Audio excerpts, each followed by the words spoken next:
내가 우리 학생들이 보다 수업에 적극적으로 참여하고 질문하고 자기 의사를 표현할 수 있는 것에 대해서 여러 번 강조를 했지만 사실 그렇게 쉽게 이루어지는 일이 아닌 것 같고, 또 여러 학생들한테 이제 좋은 의견을 또 제시를 하라고 해서 한 서너 명의 학생이 나한테 또 의견들을 제시를 했어요.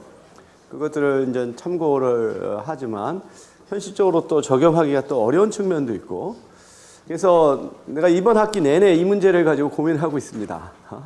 어떻게 하면 한국의 사회문화적 맥락에서 학생들이 보다 더 적극적으로 수업에 참여하고 자기 의사 표현을 할 수 있을까?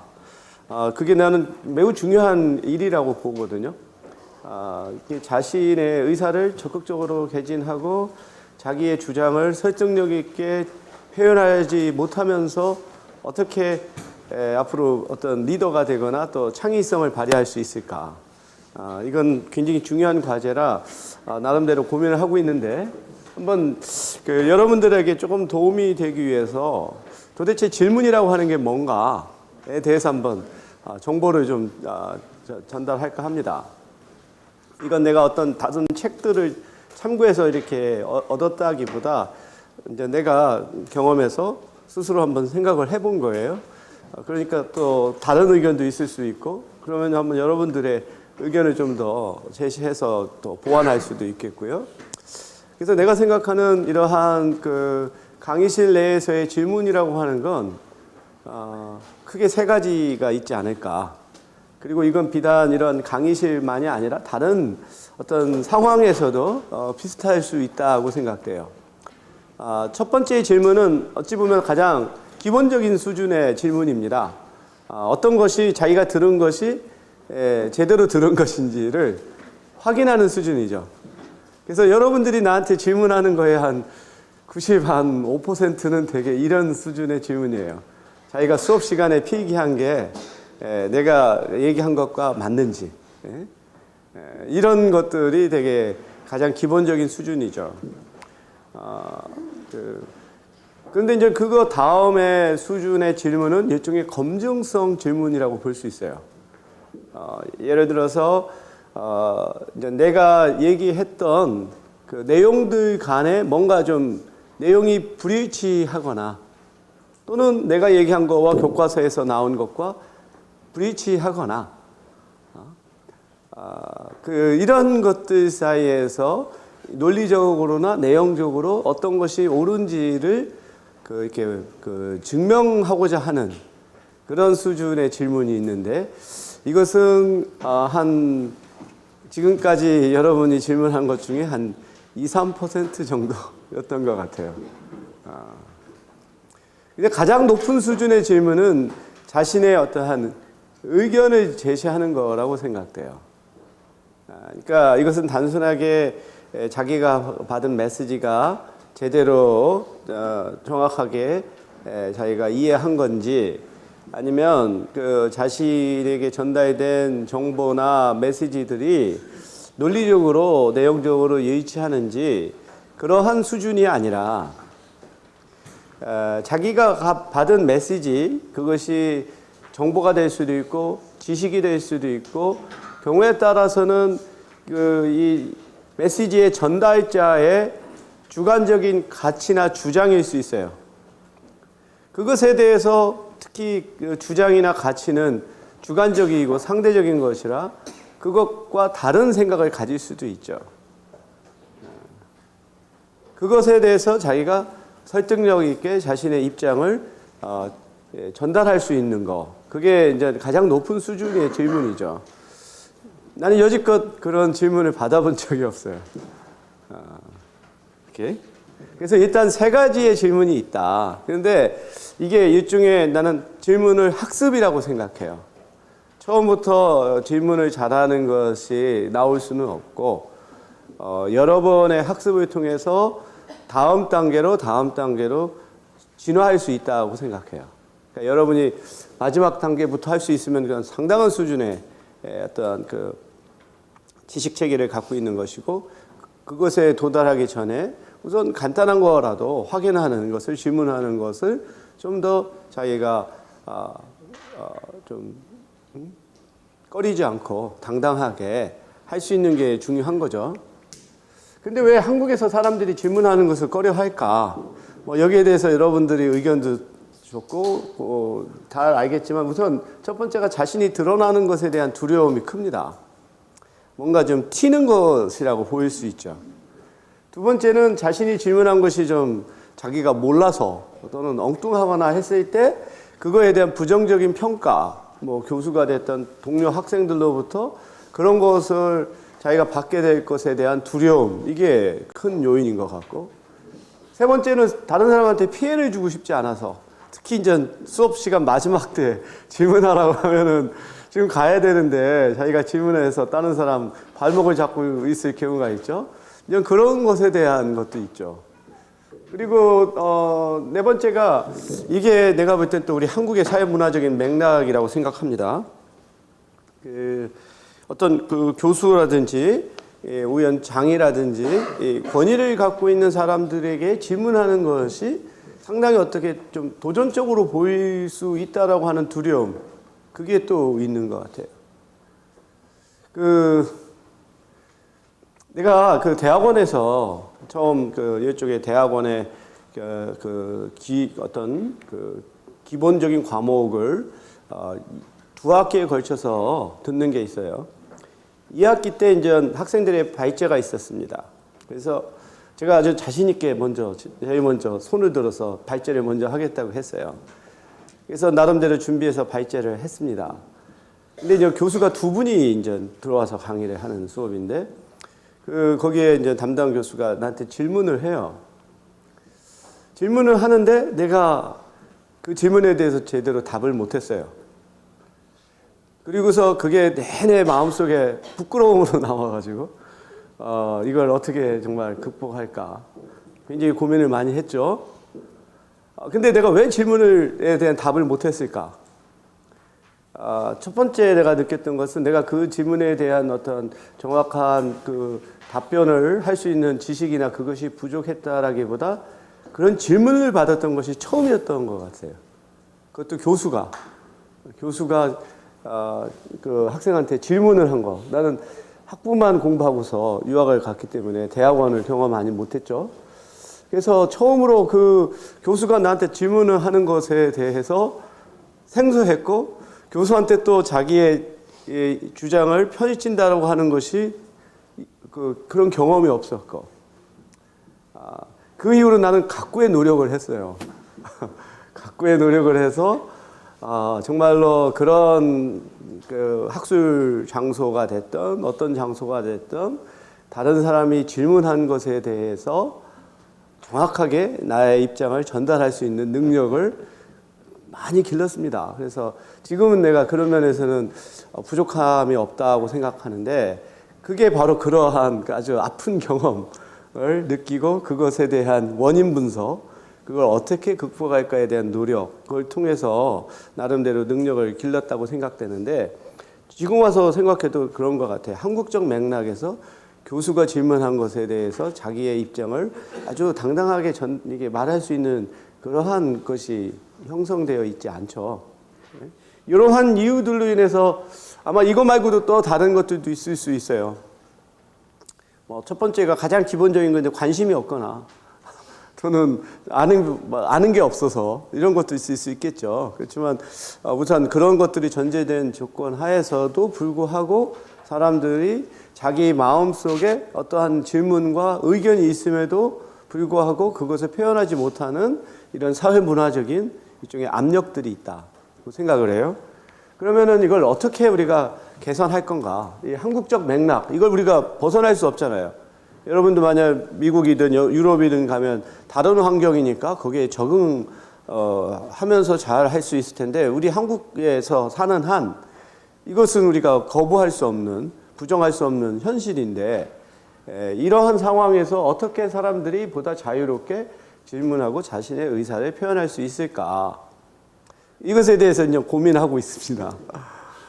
첫 번째 방법은 사람들이 어떤 자기 질문에 대한 평가가 두려움이 없는, 보다 더 자유로운 이 환경을 만드는 게 한 가지 방법이에요. 그러니까 이런 대형 강의가 아니라 좀 더 소집단의 세미나 같은 거, 그리고 또 사람들 간에 어떠한 서로 간에 그 친분이나 공감대가 있어서 자기 질문한 것에 대해서 이제 부정적으로 평가하는 그런 것이 좀 더 적으면 조금 더 사람들이 자유롭게 할 수 있죠. 그래서 여러분 친구들끼리는 자유롭게 되잖아요.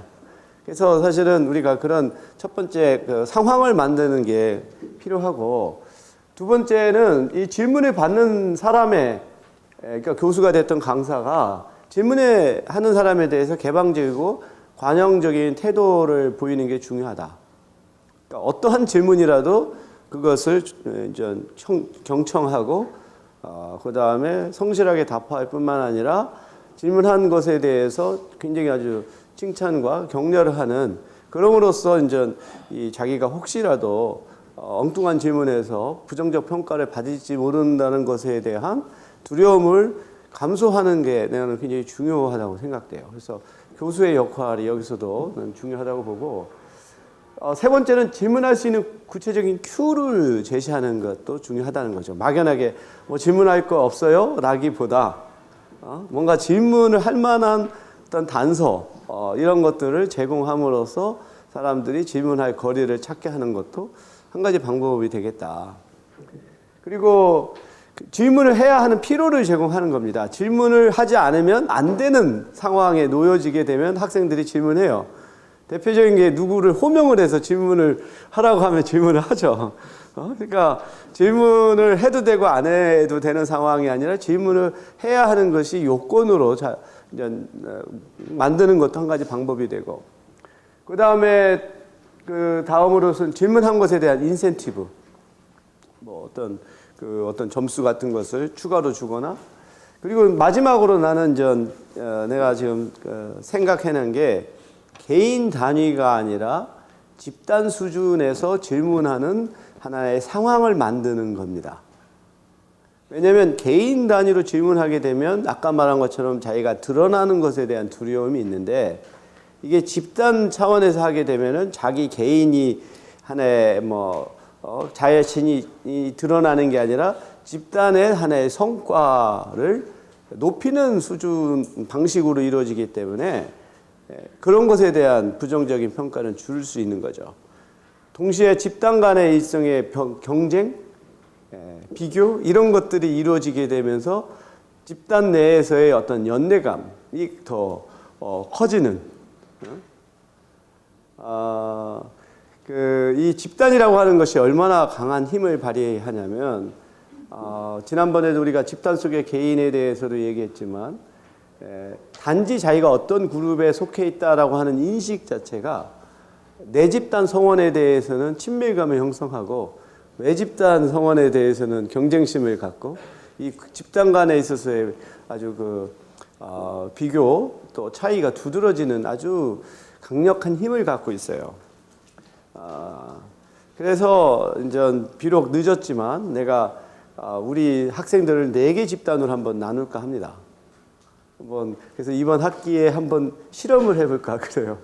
집단 수준에서의 이러한 퍼포먼스가 개인의 이런 퍼포먼스를 높일 수 있다는 생각이 드는데, 그래서 이제 우리 학생들을 4개 집단으로 나눠서 그 집단 내에서 어떤 질문 같은 것들이 정말 수업에 도움이 되는 질문이 있을 경우 그 집단에 대한 일종의 집단 점수가 주어져요. 그럼으로써 보다 더 질문을 하고 수업에 참여하는 것을 우리가 높일 수 있지 않을까 그런 생각을 하는데, 내가 이렇게 시간을 들여서 질문하기에 대해서 얘기하고자 하는 것은 단순하게 여러분들이 이렇게 수동적으로 수업을 듣고 그런 차원이 아니라 좀 더 주체적인 입장에서 지식을 자기가 수용하는 것이 아니라 지식을 이제 만들어가는, 자기가 스스로 만들어가는, 이것이 사실 대학 교육에 있어서 매우 중요하지 않나 그런 생각을 합니다. 그러면 우리가 지난 시간에 했던 부분을 연이어서 설명을 하도록 하겠어요. 우리가 그 친사회적 행동을 하는 것에 있어서 첫 번째가 어떤 좀 사회 진화론적인 그런 설명들이 있었죠. 어떤 그 동물 세계에서 나타나는 어떤 인클루시브 피트니스, 자기 집단에 대한 어떠한 그 종의 생존과 번식을 돕는 행위가 이제 그 종 자체의 생존 가능성을 높이고 그것이 계속해서 계승되는, 마찬가지로 문화의 경우에서도 바로 그 집단의 어떤 생존과 번영을 이제 촉진할 수 있는 이런 것들이 이제 계승되는, 그거의 문화의 중요한 규범으로 자리 잡게 되고 그것이 이제 친사회적인 행동을 장려하는 것으로 나타나게 된다. 그러한 설명을 했고요. 두 번째 설명은 방관자 개입에 관련된 이론입니다. 그래서 여러분들 지난번에 키티라고 하는 여성, 뉴욕에서 이렇게 세 차례에 걸쳐서 이런 폭행을 당했지만 38명이라고 하는 사람들이 그것을 그냥 방치했던 그 사건, 그것을 달리하고 라타네라고 하는 두 연구자가 연구를 했습니다. 그러면 왜 사람들이 위기에 처한 사람을 구하지 않을까? 그래서 이 두 학자가 이제 개발해낸 모델은 일종의 사람들이 어떤 긴급 상황에서 행동을 취할 때 이러한 다음과 같은 4단계를 거쳐서 행동이 나타난다는 거예요. 그래서 이 각각의 단계에서 어느 하나라도 이게 작동을 하지 않으면 실제로 위급 상황에서도 도움이 주어지지 않을 수 있다는 거죠. 이게 그림으로 보면 사람들이 마치 우리가 이게 흐름도 있잖아요. 컴퓨터 프로그램에서 흐름도처럼 이 단계에서 yes, no를 거치면서 이게 흐름이 달라집니다. 첫 번째가 여기죠. 지금 이 사람이 도움을 지금 요청하는 상황이냐에 대한 판단이 우선 이루어져야 돼요. 그래서 만약에 이게 도움을 필요로 하는 상황이 아니다라고 생각되면 도움이 주어지지 않죠. 그래서 이게 뭔가 도움이 필요로 하는 상황이라고 인식이 되어야 그 다음 단계로 넘어가는데, 근데 이 상황이 상당 부분 애매할 수가 있죠. 만약에 수영장에서 누가 막 손을 흔들고 있다. 근데 이게 정말 물에 빠져서 구해달라는 신호인지 아니면 그냥 장난으로 하는 건지 그것도 애매할 수 있는 거거든요. 그래서 일단은 이게 뭔가 사람이 위기에 처해졌다라고 하는 판단에 주어지면 이것이 위급 상황인가로 판단하는 거죠. 그래서 이게 정말로 지금 긴급하게 도움을 주어야 되는 상황이라고 생각하면 그 다음 단계로 넘어가는 거죠. 그 다음에 이게 위급한 상황이에요. 그래서 지금 수영장의 깊은 곳에 지금 사람이 빠져서 막 손을 흔들고 있어요. 이제 급하죠. 근데 여기서 다음 단계는 내가 이 도움을 줘야 될 필요성이 있느냐, 내가 책임이 있느냐라고 하는 인식을 갖게 되죠. 만약에 자기가 거기에 대한 책임감을 자기가 느끼면 해야 되겠지만 내가 굳이 그거에 대해서 책임감이 없으면 사람들은 방치하게 되죠. 그러면 당장 생각해 볼 때 주위를 둘러보고 뭐라고 말할까요? 가드, 안내원, 안내인이라든지 또는 감시인 등등, 거기서 어떠한 나름대로 수영장에서 그런 사람들을 보호하고 구제하는 그러한 가드가 있는지를 살펴보죠. 그래서 만약에 있으면 그 사람이 구할 것이다 라고 생각하고 자기는 안 하겠죠. 만약에 아무도 없어요. 그러면 이제 자기가 이 상황에서는 이제 그거에 대한 책임을 가져야 되겠죠. 그 다음 단계는 내가 정말 구할 수 있는 능력이 있느냐, 이 문제죠. 내가 물속에 들어가서 그 사람을 이렇게 끄집어낼 수 있는 능력이 있느냐라고 생각을 해서 그게 없다고 하면 아마 다른 방식을 취하겠죠. 왜냐하면 자기도 죽으니까. 소리를 크게 지른다든지 또는 전화를 건다든지, 안 그러면 최소한 자기가 물속에 들어가지 않더라도 뭐 어떤 튜브라든지 또는 막대기라든지 밧줄을 던진다든지 그런 방식이라도 할 수 있겠죠. 그래서 이렇게 단지 누가 위험에 처했다고 해서 사람이 돕고 안 돕고가 그 문제가 아니라 이런 여러 가지 단계를 거쳐서 결국은 이 구조 그 행동이 이제 나타나게 된다는 겁니다. 그리고 이제 이타주의에 대해서 세 가지 관점이 있어요. 첫 번째가 결국은 모든 인간 행동은 이기적이다. 그래서 결국은 이타적인 행동도 따지고 보면 이기적인 거다.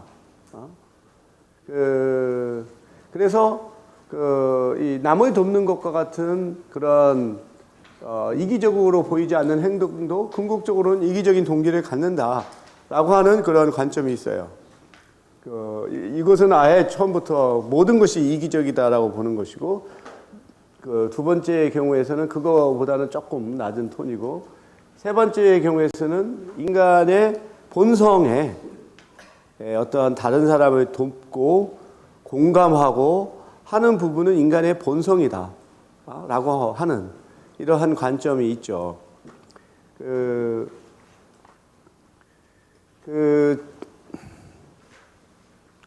다음 단계는 또 한 가지의 설명은 아까 이제 바이스탠더 인터벤션, 방관자 개입이라고 하는 두 번째 설명이 있었다면, 세 번째 설명은 이 조력자와 상황과 수혜자를 함께 종합적으로 보는 설명입니다.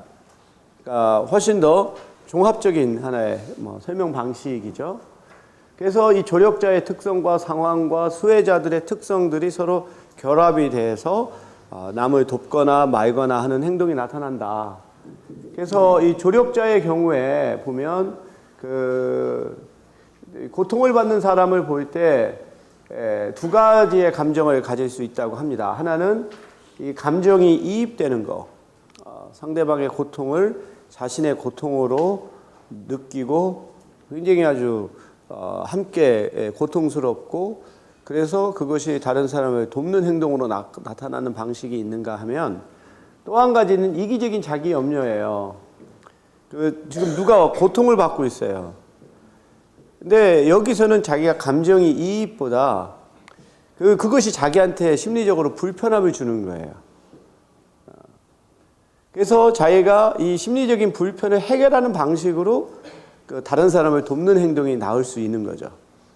그러니까 결과는 동일할 수 있지만 그 안에서의 메커니즘은 다를 수 있는 거죠. 그래서 이 두 가지 방식으로 이렇게 하나의 흐름도가 나올 수 있습니다. 첫 번째가 이 감정의 공감의 이입의 경우에서는 누가 어떤 고통을 받거나 또 어떤 도움을 필요로 하는 상황을 자기가 지각을 하면 그 다른 사람의 상황을 자기가 갖게 되고, 그럼으로써 공감이라고 하는 감정이 생겨나고, 그래서 이 다른 사람의 고통을 줄이고자 하는 마음이 생겨서 결국 어떤 구조 행동이 나타난다는 거죠. 반면에 이기적인 자기 염려의 흐름에서는 어떤 사람이 지금 도움이 필요로 하는 상황을 목격하게 되면 그것이 어떤 자기 이기적인 어떤 자기 염려의 감정이 발생하게 되고, 이것이 굉장히 자기한테 스트레스를 주고 어떤 부정적인 감정이 생겨요. 그래서 이것을 줄이고자 하는 차원에서 다음 단계로 가서 이거 자기가 다른 사람을 도울 때 발생할 수 있는 비용과 보상을 판단해서 이 보상이 비용보다 크다고 싶을 때 다른 사람을 돕게 되는 상당히 이기적이고 계산적인 행동이 나타나는 거죠. 예를 들어서 우리가 길을 가다가 굉장히 장애인이 구걸 행위를 한다. 그걸 좀 목격하는 경우. 내가 한번 얘기를 했었었죠. 구걸 행위도 나라마다 다르다고. 좀 선진국에서의 구걸 행위는 조금 더 뭐라고 말할까? 세련된 형태의 구걸 행위. 내지 좀 더 상당히 전문적인 구걸 행위라고 볼 수 있어요. 그러니까 구걸하는 사람도 그렇게 남한테 막 이렇게 정말 심리적으로 고통을 주는 방식이라기보다 뭐 주려면 주고 말려면 말고 이런 식이죠. 우리가 그런 것들을 보게 되는데 우리 한국에서의 구걸 행위는 굉장히 보는 사람으로 하여금 이 고통을 주는 구걸 행위예요. 그리고 어떻게 우리나라 정부가 그것을 어떻게 제대로 해결하지 못하는지 글쎄 뭐 이것을 가지고 정부가 개입을 해야 되는지 마는지도 논란이 될 수 있지만 사실 외국 사람의 눈에 비춰진 한국의 모습은 결코 좋은 게 못 돼요. 특히 서울역에 밤에 늦게 도착하면 어쩔 수 없이 택시를 타야 되는데 택시를 기다리다 보면 노숙자들이 이런 굉장히 요구를 합니다. 근데 굉장히 사람들한테 두려움을 줘요. 혹시 여러분 그거 경험해 봤어요? 밤늦게 택시 승강장에서 기다리고 있으면은 노숙자들이 다가와서 굉장히 남자한테도 아주 굉장히 두려움을 주거든요. 난 그런 게 왜 도대체가 우리나라 정부가 경찰이 그런 것들을 제대로 못할까? 뭐 그렇다고 강제 수용을 하라는 건 아니지만 왜 다른 나라에서 없는 것들이 왜 우리나라에서는 방치가 되나? 딴 데는 그렇게 엄청나게 감시를 하고 통제를 하면서 정작 중요한 부분에 대해서는 이 공권력이 행사되지 않는 걸 보면 참 이해가 안 되는데 내가 볼 땐 이거는 우리 국민들의 안전도 그렇고 우리나라의 이미지도 그렇고 그런 부분들은 좀 적절한 조치가 필요하다고 생각되거든요. 나름대로 그 사람들의 인권을 존중하면서도 사회적으로 좀 그러한 좀 불미스러운 부분들은 좀 우리가 처리하는 게 필요하다고 보는데 이렇게 나라마다 구걸 행위가 좀 다릅니다. 그래서 우리가 만약에 길을 가다가 정녕 보면은 뭐 다리도 이렇게 없고 그걸 뭐 비닐 튜브 같은 거로 감싸서 막 이렇게 하고 그런 거 보면 굉장히 좀 마음이 그렇잖아요. 이럴 경우에 우리는 어떠한 반응을 보일까?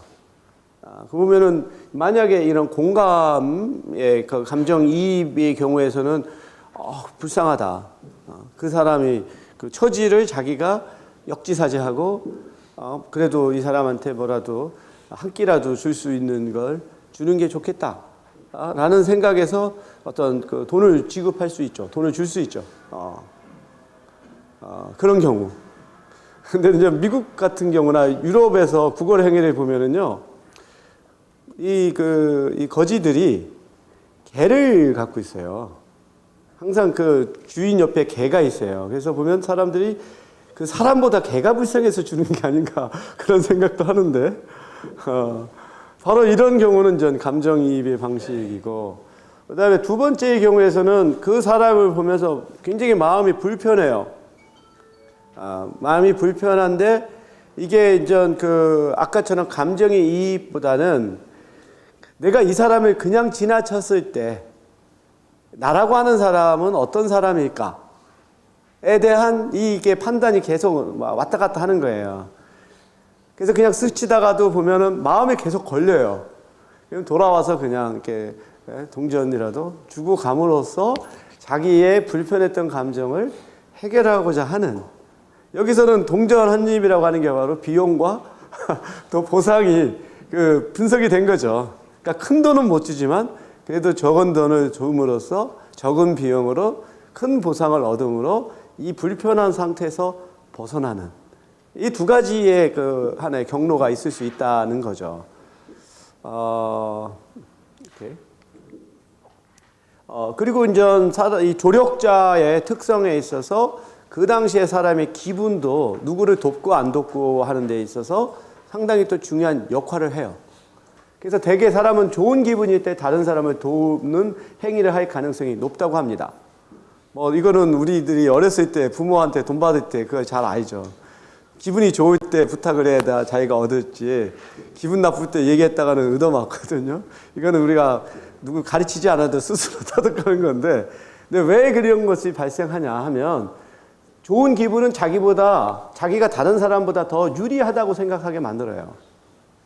그래서 자기가 받는 이런 나름대로의 더 유리함이 다른 사람에게 돌아가게 함으로써 균형을 이루고자 하는 이런 거죠.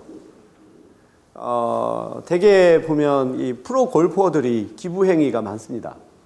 얼마 전에 배상문이 신한 동해 대회에서 연속으로 우승을 해서 상금 2억 원을 받았더라고요. 근데 2억 원을 다 기부를 했어요. 그래서 1억은 최경주 재단에 기부하고 1억은 대구 지역의 어려운 사람들을 위해서 쓰는 것으로 기부했다고 합니다. 근데 사실 프로 골퍼들은 굉장히 기부 행위를 많이 해요. 근데 그 이유가 많이 버니까. 그러니까 2억도 크지만 내가 그 얘기를 했더니 다른 사람 하는 말이 이 스폰서에서 받는 돈이 얼마인데 뭐 모자에 뭐 로고 하나, 여기에 뭐 로고 하나요. 그다음에 클럽을 뭐 쓰느냐에 따라 다 스폰서들에서 받는 이것들을 따지면 뭐 상금이라고 하는 것은 그다지 크지 않을 수도 있는. 그러니까 자기가 혜택을 많이 받으니까 그만큼 또 많은 기부를 하는 거고, 그게 사실은 골프라고 하는 스포츠가 우리는 한국은 안 그럴 수 있지만 뭐 미국이나 유럽이나 캐나다 같은 데서는 그래도 상당히 이게 좀 사실은 고급 스포츠임에도 불구하고 사람들이 그거에 대한 거부감을 적게 만드는 하나의 요인으로 되거든요. 어떤 대회를 하더라도 꼭 자선기금 대회를 해요. 그래서 예를 들어서 나도 동네에서 한번 본 적이 있었었는데 거기 고등학교에 농구부, 여자 농구부가 있는데 여자 농구부 팀을 위해서 이 도네이션을 받는 거예요. 그래서 그 지역의 어떤 개인이나 단체들이 골프 대회에 참여를 해요. 그러면 참여할 때 이제 도네이션을 다 합니다. 그러면서 이제 게임을 즐기는 거예요. 그러니까 자기네들이 즐기긴 하지만 또 이런 돕는 행위를 하는 거죠. 이런 것들이 지역사회에서 굉장히 좋은, 그러니까 좀 나름대로 성공한 사람들이 베푸는 것에 대한 좋은 인식을 하게 되고, 그것이 어떠한 부라든가에 대해서 사회적 평가가 부정적이지 않게 만드는 하나의 요인이 되는 거죠.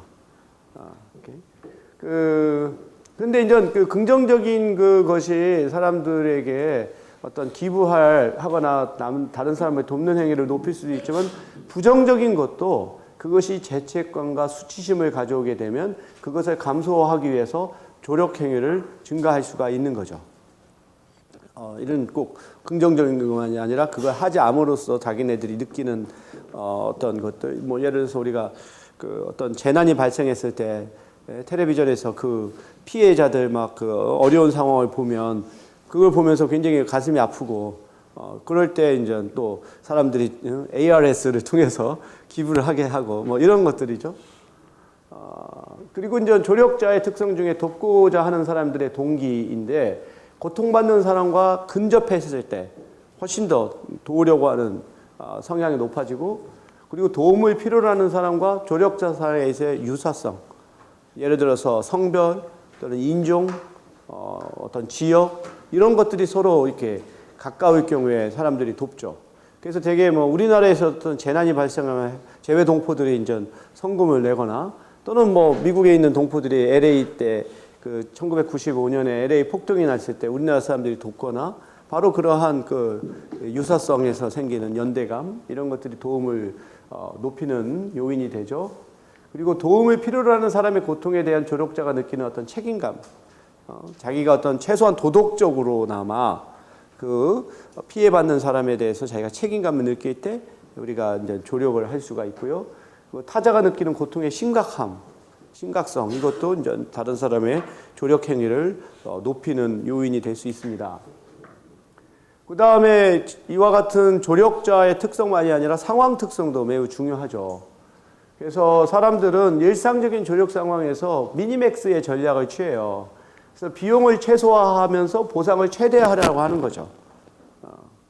이 미니맥스 전략은 이 조력 행위뿐만 아니라 많은 상황에서 사람들이 취하는 전략입니다.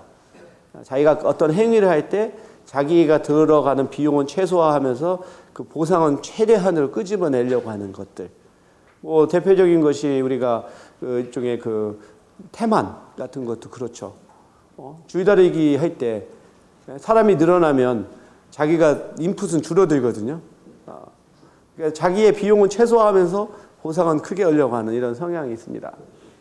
그래서 사람들은 조력 행위를 할 때 다음에 4가지 요인을 고려해요. 조력 행위에 있어서의 비용과 보상, 조력 행위를 하지 않았을 때의 비용과 보상, 이것을 함께 교차해서 판단을 합니다. 그래서 만약에 조력 행위의 비용이 커지면 조력 행위가 감소해요. 근데 조력 행위의 보상이 커지면 조력 행위는 이게 이상하다. 이거는 잘못된 것 같은데. 요게 조력 행위의 보상이 커지면 조력 행위는 증가하겠죠. 이건 잘못 오타인데. 그 다음에 조력 행위의 비용은 보상보다 더욱 중요한 결정 요인. 여러분 이걸 감소가 아니라 증가로 고쳐야겠습니다. 이럴 때 비용과 보상에 있어서 보상보다는 비용이 더 중요한 요인으로 작동한다. 그리고 사람들은 자기에게 부여되는 비용은 도움이 필요한 사람에게 부여되는 비용보다 더 크게 느껴진다는 거죠. 그러니까 그 도움을 받는 사람 입장에서는 별거 아닌데 왜 그것도 안 하느냐라고 할 수 있지만 도움을 주려고 하는 사람한테는 그것도 자기한테는 크다고 생각하는 이런 것이죠. 그래서 이렇게 우리가 2x2 테이블을 이렇게 만들 수 있어요. 여러분한테 내가 또 한 가지 좀 팁으로 주는 게 우리 사회학적인 모델 중에 이런 2x2 테이블의 교차표가 많아요. 그러니까 2x2라고 하는 것은 이 칼럼, 이 열이 2개고 행이 2개를 서로 교차하면 4가지의 가능한 상황들이 나오거든요. 로버트 머튼이라고 미국의 사회학자가 편견과 차별 행위 간에 있어서의 그 4가지의 경우, 편견이 있으면 있고 없고 차별 행위가 있고 없고를 4가지로 교차하면 4가지 상황이 나오죠. 편견이 있으면서 차별하는 사람, 편견이 없는데 차별하는 사람, 편견은 있는데 차별하지 않는 사람, 편견도 없고 차별하지 않는 사람이 나오죠. 그래서 굉장히 많아요. 우리 사회학에는 이렇게 2가지의 중요한 축을 서로 교차함으로써 나타날 수 있는, 또 내가 연구했던 거에서도 뭐 나의 모델은 아니지만 그걸 적용해서 했던 게 우리가 그 국민 정체성을 구성하는 요소 중에 종족적인 요인과 시민적인 요인. 종족적인 요인이라고 하는 것은 한민족이냐 아니냐, 혈통을 중시하는 거. 그다음에 시민적인 요인은 그 하나의 시민적인 요인을 자기가 중요시 여기냐, 중요시 여기지 않느냐. 그럼 이 2가지를 서로 교차하면 4가지의 경우가 나오죠. 종족도 강하고 시민적인 거 강한 거, 종족은 약한데 시민적인 것만 강한 거, 종족은 강한데 시민적인 것은 약한 거, 종족과 시민적인 요인이 둘 다 약한 거. 이 4가지 유형이 나오면 우리나라 사람들이 갖고 있는 정체성의 유형을 볼 수가 있거든요. 그래서 요거는 여러분들이 앞으로 학문의 세계로 나가든 또는 어떤 마케팅 분야로 나가서 이 고객들의 성향을 이렇게 좀 분석을 해서 어떠한 상품을 개발하고 전략을 개발하는 게 필요한지를 한번 할 때도 유용하죠. 예를 들어서 우리가 소비자들의 행위를 크게 2가지로 볼 수 있지 않을까요? 하나는 실용적인 요인, 2번째는 심미적인 요인. 그러니까 실용적인 것은 그 상품이 갖는 실용적인 가치가 크냐 작으냐, 그러니까 가격 대비 그것의 실용성이 높은 경우가 있고 낮은 게 있죠. 그 다음에 심미적인 것은 실용과 상관없이 어떤 디자인이라든가 브랜드라든가 이런 것들이 주는 거잖아요. 이 심미적인 요인이 굉장히 중요하게 작용하는 사람과 그렇지 않은 사람이 있을 수 있죠. 그럼 4가지의 유형이 또 나오죠.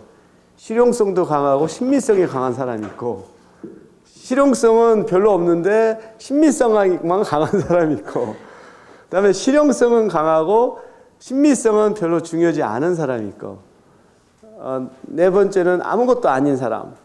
그러면 첫 번째의 경우 실용성도 강하고 심미성도 강한 사람, 이런 사람들의 소비 행위는 어떨까요? 어떨 것 같아요? 내가 볼 땐 상당히 합리적인 사람이라고 생각돼요. 이런 사람들은 연구를 많이 합니다. 인터넷을 막 뒤지고, 그러니까 하나 제품을 구입하기 전에 굉장히 많은 수고와 노력을 해요.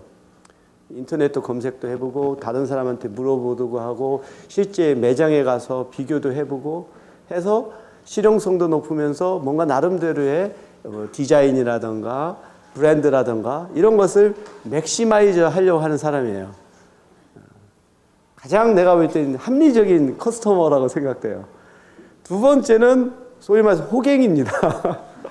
실용성은 약하면서 신미성을 가는 사람들은 소위 말해서 명품에 있는 사람들이 이런 사람이라고 생각되고 굉장히 충동적일 가능성이 높고 주위 분위기에 따라서 쉽게 그런 소위 말해서 지름신이 내릴 수 있는 사람들이죠. 세 번째 부류, 실용성은 강한데 신미성은 별로 중요하지 않은 사람은 굉장히 이런 사람들을 우리가 소위 말해서 실용적인 커스터머죠. 이 사람들은 명품 안 따져요. 명품보다는 하여튼 중저가하면서 자기가 원하는 그것을 찾는 사람. 그러니까 명품보다는 좀 더 국내의 제품에 충분히 기능을 갖추고 있는 것을 구입하려고 하는 사람이죠. 근데 맨 마지막은 도대체 어떤 사람인지 나도 잘 모르겠어요. 실용성도 없고 신미성도 없고 이런 커스터머는 참 아주 분류하기가 어려워요. 항상 우리가 이 2x2 테이블에서 제일 해석하기가 어려운 사람들이 그런 사람들이에요. 어느 한쪽에도 주관이 없는 사람들은 굉장히 애매한데 이제 그런 차원에서 보면 첫 번째 부류가 제일 까다로워요. 까다로운데 이런 사람들이 가장 로열티가 높습니다.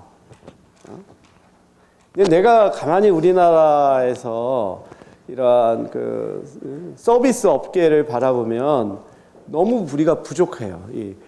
그 커스터머의 로열티를 확보하는 면에 있어서 우리나라 전체 기업이 굉장히 취약해요. 우리 삼성과 애플을 한번 비교를 해봅시다. 애플 고객들이 애플 제품에 대해서 갖는 로열티, 그리고 삼성의 뭐 갤럭시나 노트나 그걸 사는 사람들이 갖는 로열티를 볼 때 삼성 제품은 어찌 보면 실용적인 측면이 강해요. 하나의 기능적인 측면이지 뭔가 그 제품에 대한 커스터머들이 로열티가 약하다는 거죠. 나는 그게 앞으로 우리나라 기업에 있어서 해결해야 될 굉장히 중요한 과제라고 봐요. 그러니까 우리나라의 기업은 최소한 우리 국민들로부터 로열티를 얻어내지를 못하고 있어요.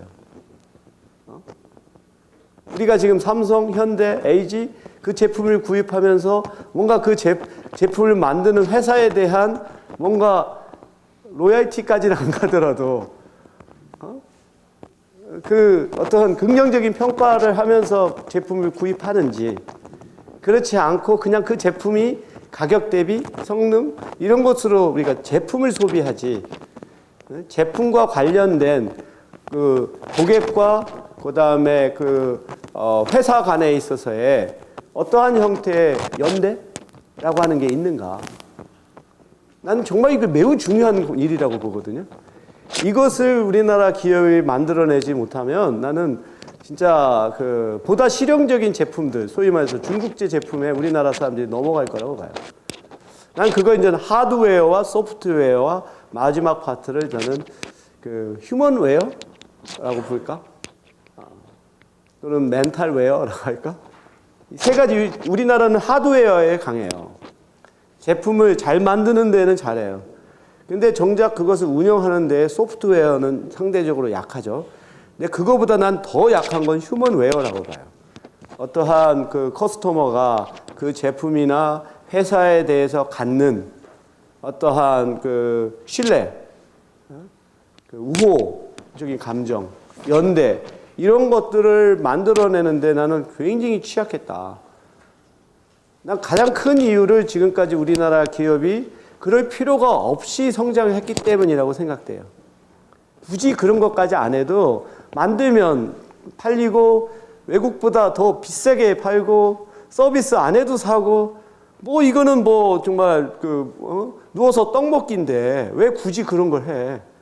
난 그러한 맥락이 우리나라 기업이 바로 그러한 기업 문화를 그 소비자들로부터 어떤 연대감과 충성심을 끄집어내는 그것을 만들지 못했다고 생각되는데 이제는 그런 상황이 아니라는 거죠. 여러분도 알다시피 이제 직구를 하잖아요. 그러니까 이게 내가 나중에 어디 현대나 한번 삼성 가서 한번 이 얘기를 해야 될 것 같아. 당신들 앞으로 이런 과거와 같은 방식으로서는 안 된다. 커스터머를 감동할 수 있는 이러한 그 문화를 만들지 않고는 어렵다. 그것을 뭐 전달을 하고 싶은데 어찌됐든 내가 여러분들한테 한 가지 뭐 사회 심리학을 다 잊어버려도 상관없지만 지금 내가 얘기했던 이 모델 2x2 테이블 그걸 기억하세요. 2x2 테이블 그걸 가지고 우리는 이 굉장히 많은 상황을 단순화시킬 수 있어요. 단순화시키면서 가장 중요한 두 가지 차원들이 서로 결합돼서 어떠한 가능한 상황들이 나올 수 있는지 각각의 상황에 적합한 어떤 모델은 뭔지를 우리가 생각해내는데 매우 유용한 도구다, 툴이다. 그걸 여러분들이 평생 기억하면 그래도 이번 학기 수업에 하나의 그 가치가 있지 않을까 싶고요. 오케이. 다음 그 규범인데 이제 규범에 대해서는 우리가 보통은 규범이니까 따라야 되는 것으로 생각하는 그건 상당히 명목론적인 사고고 이 사회 진화론자들은 바로 그런 규범이 사회가 생존할 가능성이 높기 때문에 존재한다라고 설명하는 거예요. 그리고 이 설명이 상당 부분 설득력을 갖죠. 왜냐하면 규범이라고 하는 것은 그 모든 그 사회 문화에 보편적으로 동일한 것이 아니라 그들이 처해져 있는 상황마다 다 달라요.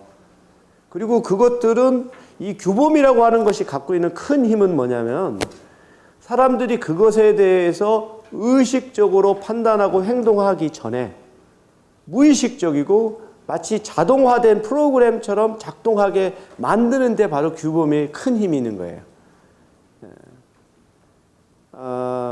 뭐 예를 들어서 중동에서는 중동이 뭐 이스라엘도 그렇고 중동 지역에서는 돼지고기를 먹지 않습니다.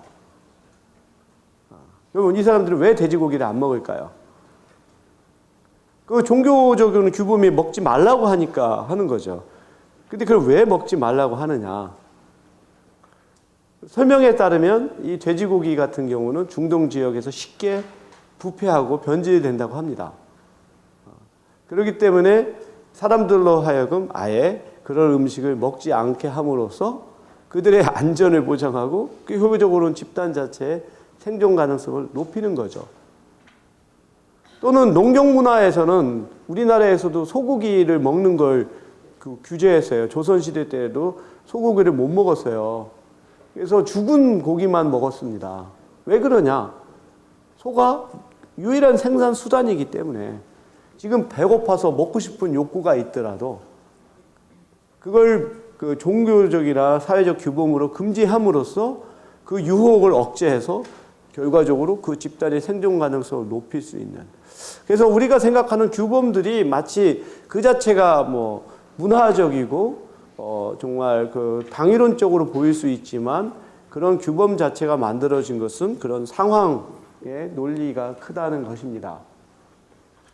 그래서 각각의 문화가 여러 가지가 있지만 그래도 보편적인 특성이 일종의 우리가 황금 룰이라고 하는 게 있죠. 어떤 문화를 가더라도 기본적으로 그 어떤 것이 있냐면 그 호혜성의 원칙이라고 하는 것이 그 모든 문화의 그 공통적인 요인이에요. 눈에는 눈, 이에는 이, 또는 네가 받은 만큼 남한테 베풀라. 이러한 모든 것이 뭐 이 문화가 고등 문화든 원시 문화든 간에 보편적인 거죠. 그래서 일종의 분배정이라고 하는 거, 분배정이라고 하는 것이 모든 문화에 요인이면서 그리고 이제 그 아까 말했던 리스프로서티 또는 뭐 사회적 책임 비슷하게 자기가 받은 만큼 다른 사람을 돕라고 하는 이런 규범들이 하나의 보편적인 원칙으로 자리 잡고 있고요. 그래서 이런 호혜성의 원칙, 호혜성의 규범은 모든 문화에 다 깔려 있습니다.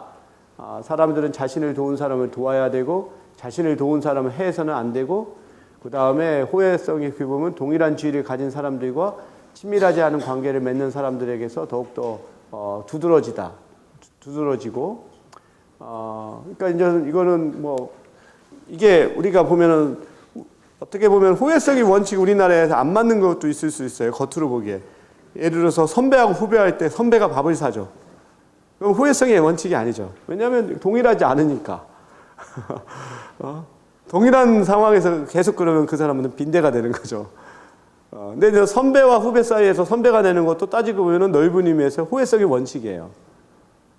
선배가 베풀고 대신 존경을 받고 이러한 그 기브 앤 테이크를 다 따져보면 그럴 수가 있는.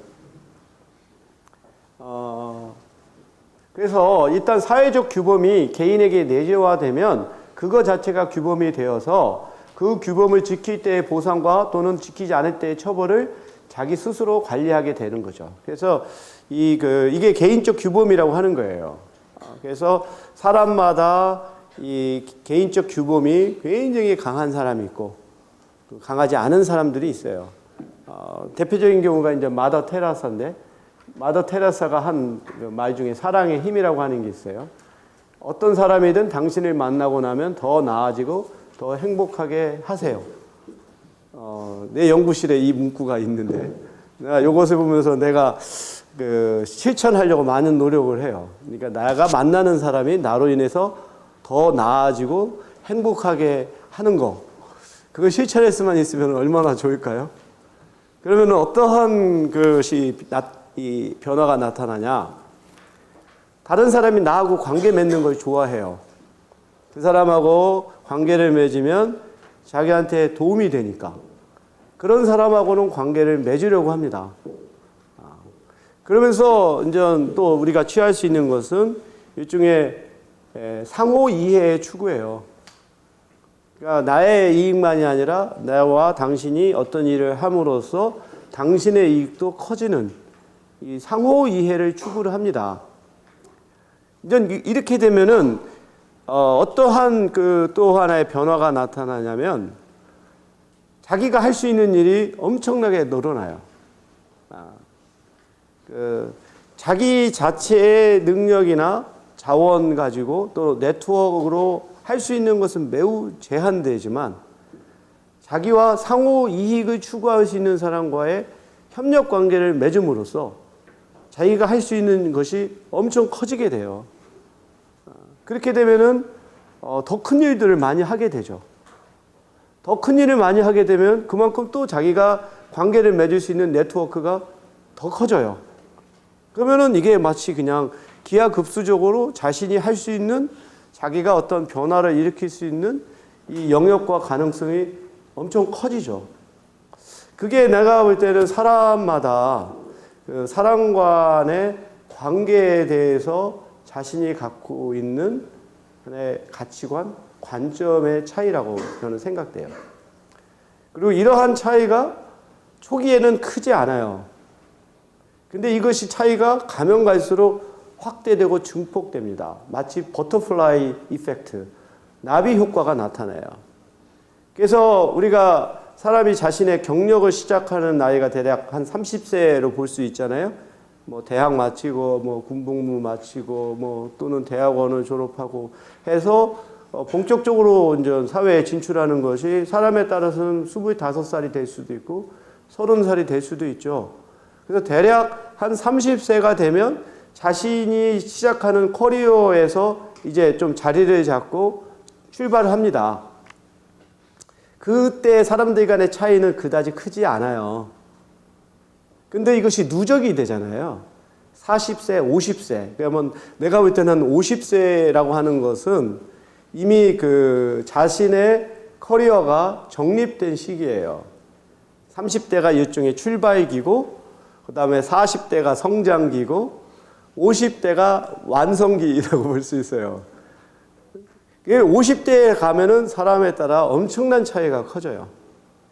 그리고 60대에 대해서 심화기가 될 수가 있고 침체기가 될 수도 있고, 거기서부터 다시 60대가 계속해서 어떤 개인이 성장을 하느냐 아니면 침체를 하느냐, 이 갈림길이 돼요. 그래서 그런 것들을 우리가 가만히 관찰을 해보면 아까 말했던 것처럼 왜 30대에는 큰 차이가 없었던 것이 50대 정도 되면은 하늘과 땅과 같은 차이가 커지느냐. 내가 볼 때 그게 큰 차이는 이쪽에 마음의 습관이라고 볼 수 있어요.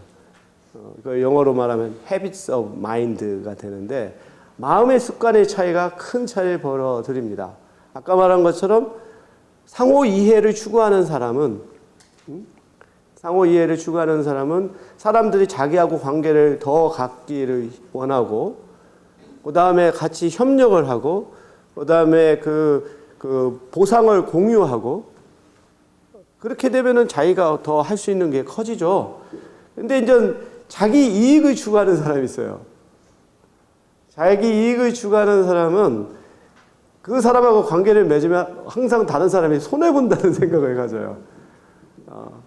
근데 이런 것은 일회적인 관계는 가능해요. 사람이 한 번은 그렇게 자기가 손해볼 수는 있어요. 근데 두 번 다시 또 손해보는 일을 안 하죠. 사람들은 그런 사람하고 기피를 합니다. 관계 맺는 걸 기피를 해요. 그럼 이 사람은 항상 자기가 처음으로 이렇게 뭔가 좀 익스플로이트 할 수 있는, 자기가 그 사람을 뭐라고 말할까, 이용해 먹을 수 있는 사람만을 항상 찾게 돼요. 근데 그게 평판이라고 하는 것이 나게 되면 더 이상 자기가 함께 할 수 있는 사람은 줄어들게 되는 거죠. 보면은, 이러한 마음의 습관이라고 하는 것이 어떤, 학습을 통해서 길러지는 측면도 있고요. 또는 천성적으로도 그런 성향이 있고, 그렇습니다. 이 두 가지의 결합이라고 볼 수 있을 텐데, 결국은 자기가 다른 사람들과의 관계를 맺을 때 어떠한 관계를 자기가 추구하느냐, 그것이 습관화되고 내재화되고, 그러면은 자기가 매번마다 의식하지 않더라도 그것이 하나의 프로그램처럼 나타납니다. 그래서 누구를 만나게 되면 자동적으로 그 사람의 그것이 나오게 돼요. 그것이 이제 아까 말한 것처럼, 마더 테레사가 말한 것처럼, 자기가 관계하는 사람이 자기를 만남으로써 더 나아지고 행복하게 하는 것을 여러분이 실천하려고 노력을 하면 결국은 그 사람의 어떤 아이덴티티, 정체성이라고 하는 것은 그렇게 형성이 될 뿐만 아니라 그가 각 관계를 맺을 수 있는 관계망의 성격과 범위가 결정이 되는 거죠.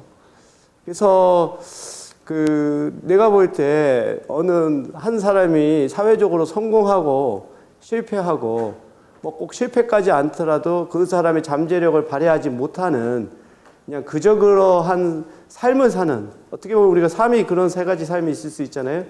한 가지 삶은 보람 있는 삶, 두 번째 삶은 그저 그러한 삶, 세 번째 삶은 실망스러운 삶, 이런 게 있을 수 있잖아요. 근데 왜 그런 데서 차이가 나올까? 보통은 우리는 그 사람의 능력, 노력, 이런 부분을 많이 강조하는데, 내가 볼 때 그런 것보다는 인텐저블한 거, 보이지 않는 거, 비인지적인 거, 되게 그 사람의 태도, 자세, 이런 부분들이 사실은 더 큰 영향을 미칩니다. 그래서 최근 연구에서는 이 비인지적인 측면에 대한 초점이 많이 기울어져 있어요. 그래서 회사에서도 사원을 채용을 할 때 어떤, 예전에는 인지적인 측면들을 많이 봤죠. 성적이라든가 스펙이라든가 뭐 등등. 근데 요새는 그것에 대해서 중요도가 많이 떨어진다고 그래요. 오히려 비인지적인 측면들, 그 사람의 어떤 태도, 또는 다른 사람들과의 관계망, 협력하는 이런 능력, 그 문제 상황에서 새롭게 그걸 풀어가는 그런 것들, 이런 부분들에 대한 중요성이 더 커지고, 실제로 보면 그런 사람들이 훨씬 더 회사에 들어와서 성과를 내요.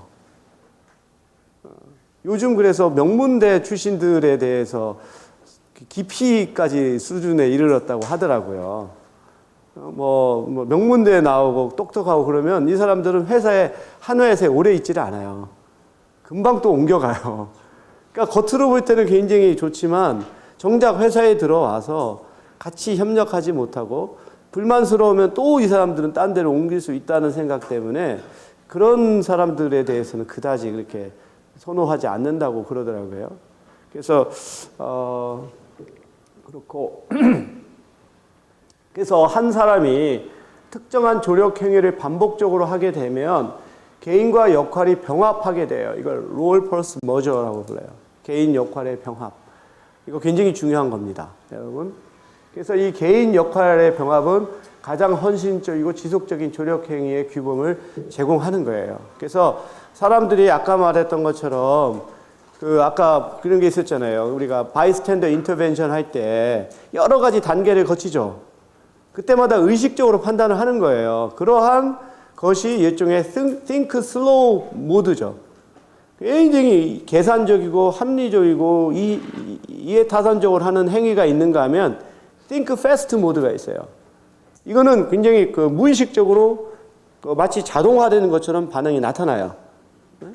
그러니까 이렇게 바로 개인과 역할이 병합된 사람은 그런 상황이 나타나면 그 앞에서 여러 단계를 거쳐서 하기보다 그런 행위가 자동적으로 나올 가능성이 높아요. 이런 것들이 굉장히 지속적인 것을 하게 하는 거죠. 그래서 헌혈하는 사람이 보면 계속해서 헌혈하는 사람이 헌혈을 해요. 새롭게 해는 사람 비율보다 여러 번 했던 사람들이 계속 헌혈을 하는 거죠. 왜 그러냐? 자기는 헌혈하는 사람이라고 정체성이 형성이 되어 있으니까. 자기가 지금 건강할 때 자기의 피를 제공해서 도움을 필요로 하는 사람이 받을 수 있는, 그래서 나는 이런 상황에서 도움을 주는 사람이라고 하는 정체성이 형성되게 되면 이거는 어떤 걸 다 따져서가 아니라 그것은 자기가 하는 것으로 마땅히 여기게 되는 거죠. 이게 이제 바로 그런 부분입니다. 지금까지는 이제 우리가 조력자, 상황, 그런 얘기를 했고, 그 다음에 세 번째로 이제 수혜자, 이 받는 사람의 특성인데요. 그 형평성의 원리가 또 적용이 돼요. 이 사람들은 공평한 세상에 대한 신념이 있어요. 이 belief in a just world. 이거 굉장히 또 중요한 개념입니다. 그러니까 사람들은 이 사회가 공평하다라고 생각을 하는 게 있고, 그것이 조력행위에도 중요하게 역할을 해요. 두 번째는 blaming the victim이라고 해서 희생자 나무라기가 또 있어요. 그래서 이 두 가지가 결합이 되면 사람들은 도움을 받는 사람이 그럴 자격이 없다고 생각하면 도움 행위를 안 줘요.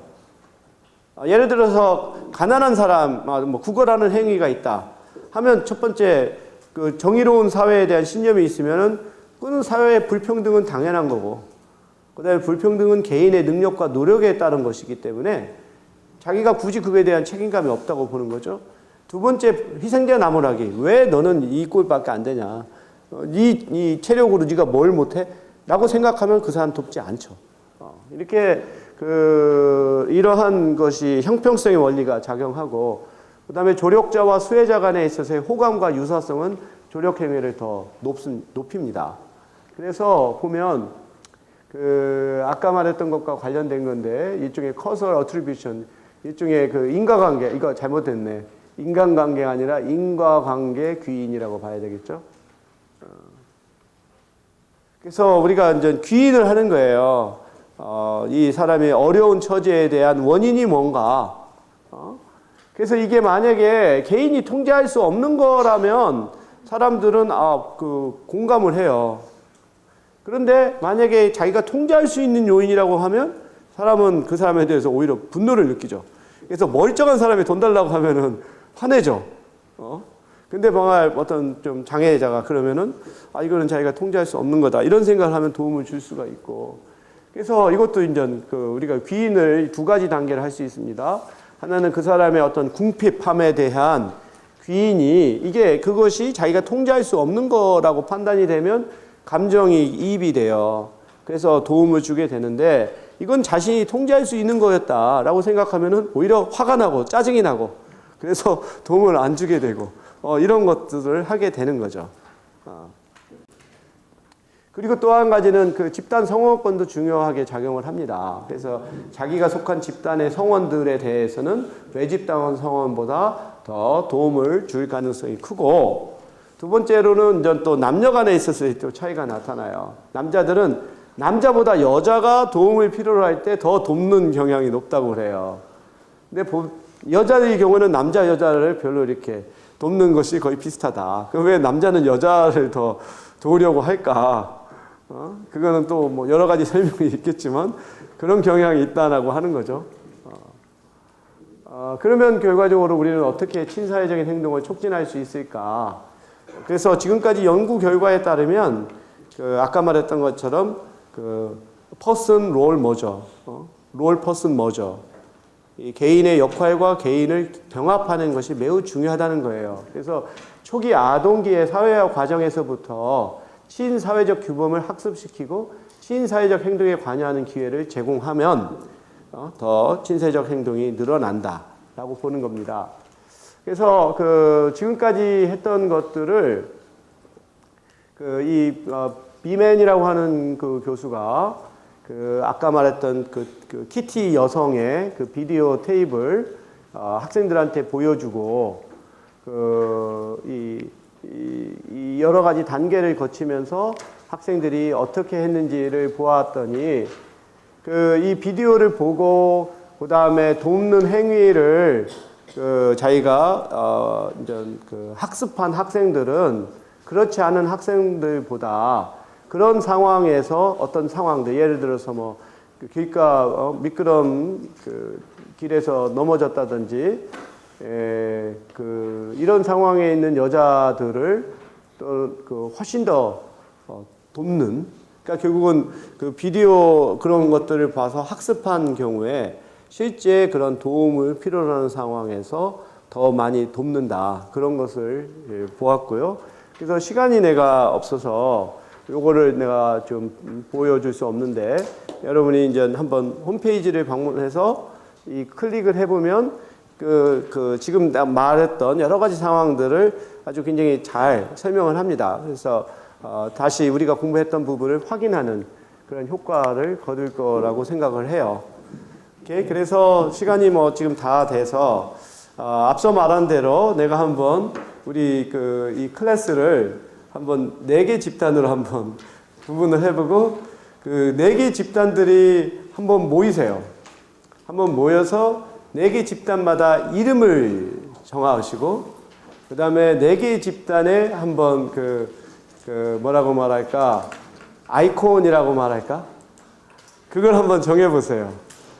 그래서 여러분의 앞으로 학점에서 이 그룹 퍼포먼스 부분을 그렇다고 내가 많은 과제를 부여할 생각은 없어요. 많은 과제를 지금 와서 부여할 생각은 없고, 단지 이렇게 한번 집단 간에 있어서의 이 형성이 수업의 참여 부분에 얼마만큼 기여하는가, 그걸 한번 확인하는 차원에서 하고, 그거에 대한 나름대로의 조그만한 적은 수준이나마 한번 그룹 평가 부분을 좀 할까 하는데, 내가 한번 자세한 내용은 이메일로 여러분들한테 알리도록 하겠습니다. 오늘 수업은 이것으로 마치겠습니다.